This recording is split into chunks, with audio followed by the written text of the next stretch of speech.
Olha, a alegação da fonte que a gente vai analisar hoje é pesada.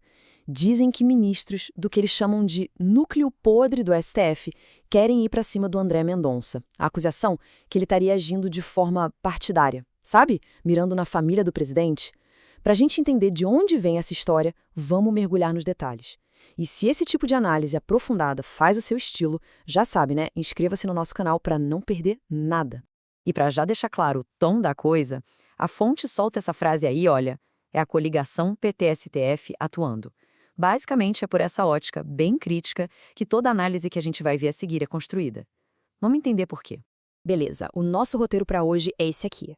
Vamos começar falando do Mendonça como o suposto alvo, passar por um jantar secreto, a história da Lava Jato, o caso envolvendo o filho do presidente e fechar com a tese principal da fonte sobre o que realmente estaria acontecendo. Então, vamos lá. Primeiro ponto, o Mendonça como tal alvo partidário. A acusação central que a fonte traz é essa. A ideia aqui, segundo o que a fonte aponta, é que o ministro estaria sendo acusado de misturar as coisas, de ter um ímpeto de alvejar o presidente. E por quê? Bom, a análise sugere que é porque as investigações dele estariam chegando perto demais do filho do presidente. Certo. E onde que essa suposta conspirata, essa trama, teria sido discutida? A fonte aponta para um lugar bem específico, um jantar.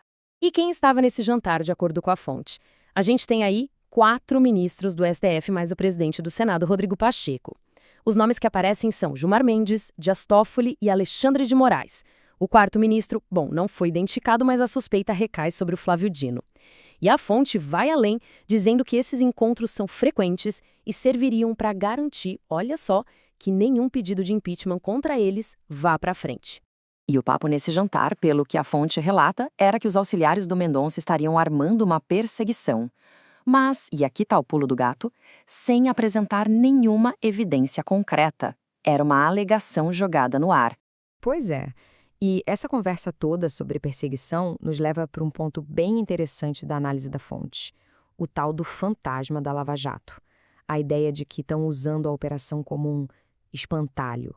O que seria esse espírito da Lava Jato? Segundo a fonte, é um termo que os críticos do Mendonça estariam usando para deslegitimar investigações de corrupção. É tipo assim, qualquer apuração mais séria já ganha o rótulo de isso aí é Lava Jato de novo, é perseguição política. A ideia seria queimar a investigação na largada, sabe? A fonte até ironiza dizendo que a mensagem que estão passando é essa aqui. Não pode perseguir corrupto. É um erro perseguir corrupto. É uma inversão total de valores, né? A tese é que o objetivo é fazer parecer que o problema não é a corrupção, mas sim quem investiga. Tá, mas vamos ao que interessa. Qual é a raiz desse conflito todo? Por que essa movimentação agora?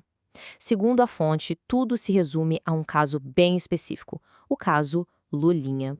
Para entender, vamos acompanhar essa linha do tempo que a fonte montou. Tudo teria começado lá na CPI do INSS, com o executivo falando sobre supostos repasses. Ok, aí o ministro Mendonça entra em campo e eleva o jogo. Determina a quebra de sigilo bancário, fiscal e telemático do filho do presidente. Uma medida bem mais pesada que uma CPI. E o que acontece logo depois? O ministro Dino vai lá e anula as quebras de sigilo da CPI, alegando que eram inconstitucionais. Ou seja, um movimento forte de um lado e uma reação direta do outro. E a fonte ainda traz um contraponto que acha interessante. A discussão sobre policiais nos gabinetes. De um lado, você tem o André Mendonça com um policial cedido, o que é visto pela fonte como um procedimento padrão, normal. Do outro, tem o caso do Alexandre de Moraes, que nomeou o investigador logo depois que esse investigador liderou o inquérito da trama golpista.